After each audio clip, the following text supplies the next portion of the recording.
Assalamualaikum warahmatullahi wabarakatuh. Perkenalkan, saya Hayanisa Putri dari kelas Lembaga Ekonomi Islam B. Indralaya. Di sini saya akan menjelaskan materi dari makalah yang telah saya buat yang berjudul Peran Strategis Lembaga Infak dan Sedekah, Lembaga Zakat dan Pembiayaan Syariah dalam Pemberdayaan UMKM Berbasis Islam. Yang pertama, saya akan menjelaskan peran lembaga infak dan sedekah dalam pemberdayaan UMKM berbasis Islam. UMKM telah lama menjadi tulang punggung perekonomian Indonesia. Mereka menyumbang besar terhadap produk domestik bruto nasional, menyerap tenaga kerja dalam jumlah besar, dan berperan vital dalam menurunkan angka kemiskinan. Namun, dalam kerangka ekonomi Islam, peran UMKM lebih dari sekedar ekonomi. Mereka adalah wujud nyata dari aktivitas muamalah, hubungan ekonomi yang berlandaskan nilai-nilai keadilan, tolong-menolong, dan keberkahan. Meskipun penting, pelaku UMKM di Indonesia sering menghadapi berbagai tantangan yang kompleks, modal yang terbatas, kesulitan akses ke perbankan, rendahnya manajemen usaha, dan kurangnya pelatihan menjadi penghalang utama kemajuan mereka. Di tengah kondisi ini, hadir lembaga-lembaga filantropi Islam seperti Lembaga Infak dan Sedekah yang memainkan peran penting dalam menjawab tantangan tersebut. Lembaga ini tidak hanya menjalankan fungsi sosial, tetapi juga fungsi ekonomi yang strategis, yaitu mendistribusikan kekayaan dari kelompok yang mampu kepada mereka yang membutuhkan. Tujuannya bukan hanya meringankan beban, tetapi menciptakan keadilan sosial dan membangun kemandirian ekonomi umat. Infak dan sedekah adalah dua amal utama dalam Islam. Infak adalah pengeluaran harta di jalan Allah dalam keadaan lapang maupun sempit, sebagaimana disebut dalam Quran Surat Ali Imran ayat 134, sedangkan sedekah memiliki makna yang lebih luas, tidak punya harta, tapi juga tenaga, waktu, dan perhatian, seperti yang diriwayatkan dalam hadis tersebut. Dalam konteks ekonomi Islam, infak dan sedekah berfungsi sebagai alat redistribusi kekayaan, sebuah mekanisme spiritual sekaligus sosial untuk memperkuat solidaritas umat dan menumbuhkan ekonomi dari bawah. Lembaga infak dan sedekah seperti Basnas, Dompet Duafa, dan Rumah Zakat telah mengambil langkah-langkah nyata dalam mengembangkan UMKM berbasis Islam. Pertama, mereka menyediakan pembiayaan tanpa bunga yang dikenal sebagai Qardul Hasan. Ini adalah pinjaman kebaikan tanpa bunga yang sangat membantu UMKM yang belum bisa mengakses kredit bank.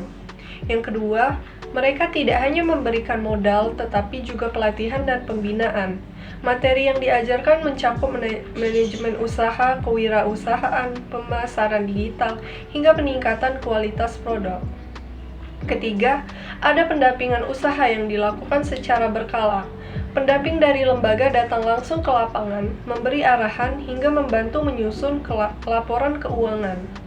Dan yang keempat, lembaga-lembaga ini membantu klaster usaha syariah, kelompok-kelompok UMKM dalam sektor tertentu seperti pertanian, peternakan, dan perdagangan yang dikelola secara kolektif dan sesuai prinsip syariah.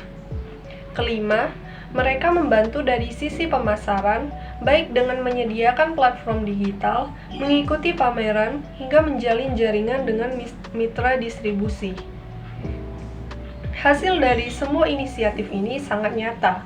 Banyak pelaku UMKM mengalami peningkatan pendapatan, mengurangi ketergantungan pada lembaga konvensional, dan lebih memahami nilai-nilai syariah dalam bisnis. Tak hanya itu, banyak usaha kecil membuka lapangan kerja baru bagi warga sekitar, bahkan membentuk komunitas ekonomi Islam yang saling terhubung dan saling mendukung. Program Desa Berdaya dari Rumah Zakat, misalnya, sukses meningkatkan kesejahteraan keluarga miskin melalui pengembangan ekonomi berbasis potensi lokal. Sementara itu, program Zakatpreneur dari Dompet Duafa berhasil melahirkan wirausahawan baru, mandiri yang kreatif, dan menjunjung nilai-nilai Islam. Namun, jalan menuju pemberdayaan UMKM yang berkelanjutan bukan tanpa rintangan. Tantangan terbesar yang dihadapi lembaga infak dan sedekah adalah keterbatasan dana. Hal ini berkaitan langsung dengan rendahnya kesadaran masyarakat untuk berinfak dan bersedekah secara terstruktur. Banyak orang masih menganggap infak dan sedekah sebatas ibadah individual dan sebagai bagian dari solusi ekonomi umat. Padahal, jika dikelola secara profesional dan tepat sasaran, infak dan sedekah dapat menjadi fondasi yang kuat untuk membangun ekonomi Islam yang inklusif dan berkeadilan. Pemberdayaan UMKM berbasis Islam melalui lembaga infak dan sedekah adalah langkah konkret untuk menciptakan ekonomi umat yang kuat dan mandiri. Dibutuhkan kolaborasi, kesadaran, dan komitmen dari seluruh pihak, dari masyarakat, lembaga, hingga pemerintah, agar peran strategis ini terus tumbuh dan memberikan manfaat yang lebih luas. Yang selanjutnya, kita akan membahas kontribusi lembaga zakat dalam mengembangkan UMKM melalui pendekatan zakat produktif.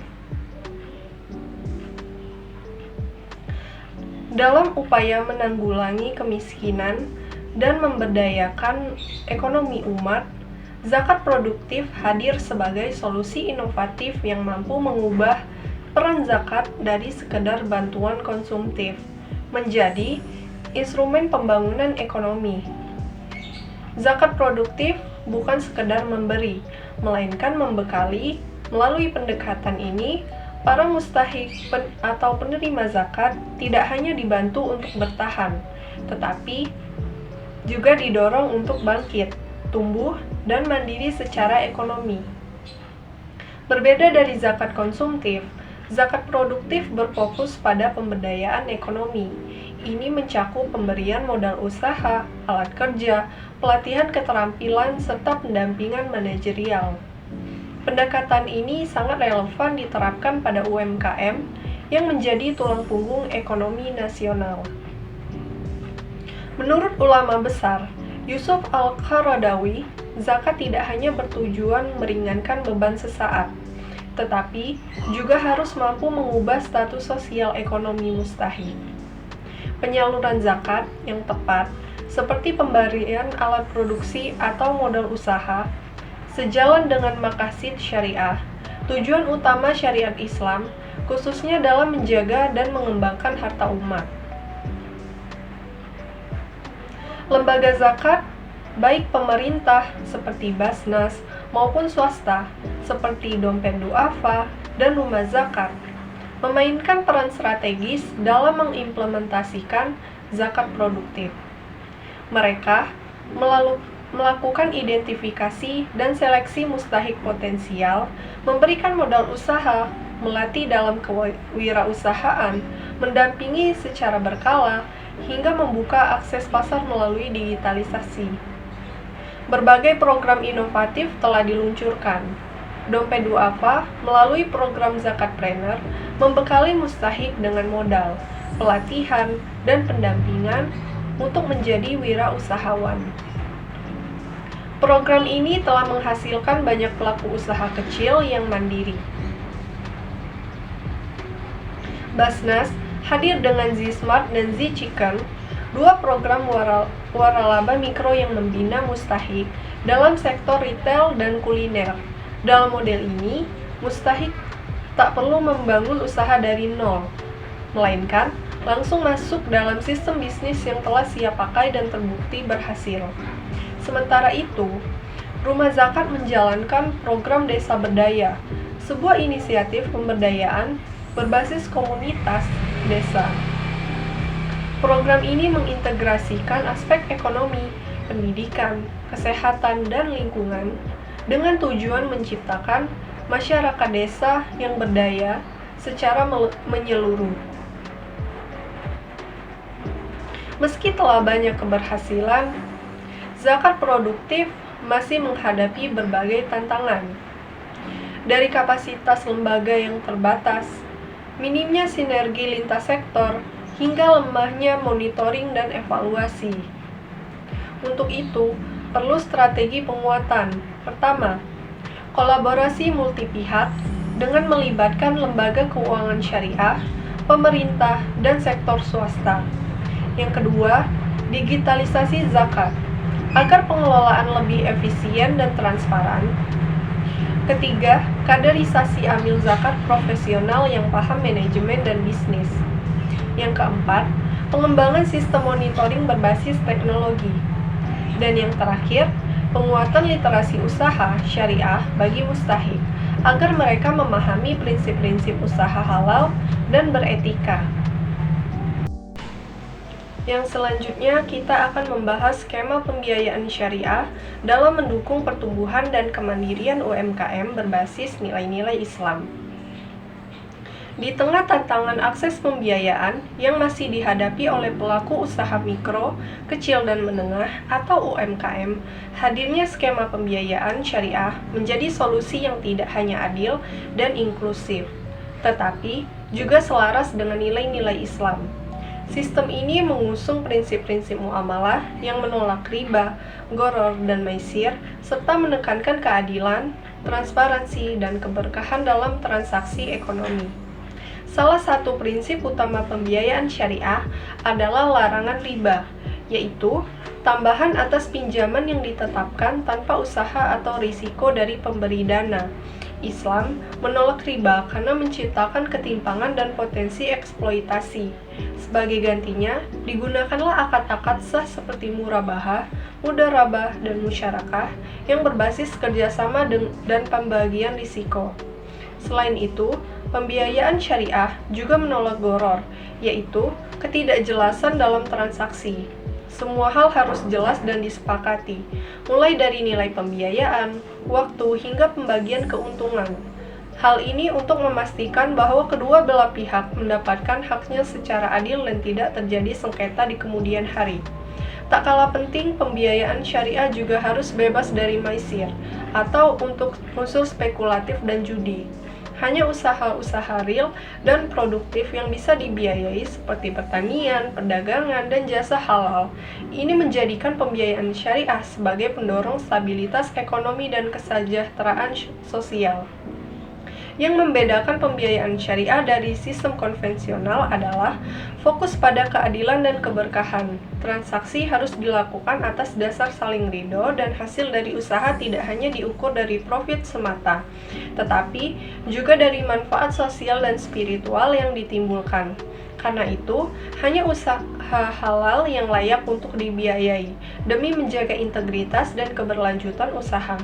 Lalu, siapa saja yang peran penting dalam mendukung pembiayaan syariah bagi UMKM? Pertama, Bank Syariah. Lembaga ini menyediakan berbagai produk pembiayaan seperti kurs syariah, musyarakah, dan ijarah dengan skema yang ramah bagi UMKM. Produk-produk ini dirancang agar tidak memberatkan pelaku usaha kecil dan tetap sesuai syariah. Kedua, Baitul Ma'al wa Tamwil atau BMT yang beroperasi di akar rumput. Karena kedekatannya dengan masyarakat, BMT bisa menjangkau UMKM yang tidak tersentuh layanan bank. BMT bukan hanya menyalurkan dana, tapi juga memberikan pelatihan pendampingan dan penguatan jaringan usaha. Ketiga, munculnya fintech syariah membawa angin segar bagi dunia pembiayaan Islam. Melalui teknologi digital, pelaku UMKM kini bisa mengakses pembiayaan syariah secara cepat, mudah, dan tanpa riba melalui akad-akad digital seperti murabahah atau qardul hasan. Ini sangat bermanfaat bagi generasi muda pelaku usaha yang akrab dengan teknologi. Keempat, lembaga amil zakat dan wakaf juga memainkan peran penting. Mereka menyalurkan dana sosial baik dalam bentuk qardul hasan maupun bentuk modal usaha. Melalui sinergi dengan BMT atau koperasi syariah, lembaga zakat turut mendorong kemandirian ekonomi mustahik hingga mereka bisa naik kelas menjadi muzaki. Namun, agar skema ini benar-benar optimal dan berdampak luas, dibutuhkan strategi penguatan. Pertama, melalui edukasi dan literasi keuangan syariah yang masif. Banyak pelaku UMKM belum memahami perbedaan antara sistem konvensional dan syariah. Edukasi yang berkelanjutan sangat penting agar mereka bisa percaya dan memanfaatkan layanan ini secara bijak. Kedua, diperlukan inovasi produk keuangan syariah yang sesuai kebutuhan lokal. Produk yang fleksibel sesuai musim usaha atau berbasis komunitas akan lebih relevan dan mudah diakses oleh pelaku usaha kecil. Yang ketiga, digitalisasi layanan keuangan syariah harus terus ditingkatkan. Aplikasi mobile, e-wallet halal, hingga marketplace syariah akan membantu UMKM menjangkau pasar yang lebih luas sekaligus memudahkan transaksi keuangan. Terakhir, perlu dibangun kolaborasi lintas sektor. Bank syariah, BMT, vintage, dan pemerintah harus bekerja sama membentuk ekosistem pembiayaan syariah yang terintegrasi. Dengan kerjasama ini, hambatan birokrasi, keterbatasan dana, dan minimnya pendampingan bisa diatasi bersama. Skema pembiayaan syariah bukan hanya soal perputaran uang, tetapi juga transportasi nilai. Ini adalah ikhtiar bersama untuk membangun ekonomi umat yang adil, berkelanjutan, dan penuh keberkahan. Bagi UMKM, ini adalah harapan baru untuk tumbuh dan mandiri dalam naungan nilai-nilai Islam.